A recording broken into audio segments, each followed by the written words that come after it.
मेरा नाम मोहम्मद ज़करिया ख़ान है। मैं लिखने का शौकीन हूँ। मैं खाली वक्त में बहुत से आर्टिकल पढ़ता हूँ। गूगल पे बहुत सी ऐसी वेबसाइट्स है जो आपको आर्टिकल लिखने के पर वर्ड 5 से 10 रुपए तक दे सकती है। इस काम को हम कंटेंट राइटिंग कहते हैं।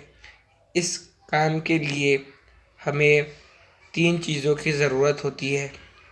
इंटरनेट कनेक्शन, कोई भी एक लैंग्वेज पर कमांड, कंप्यूटर या डेस्कटॉप।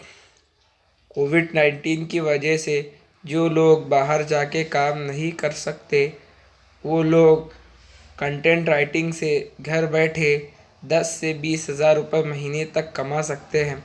हमारे माशरे की लड़कियां घर बैठकर इस काम से फ़ायदा हासिल कर सकती है।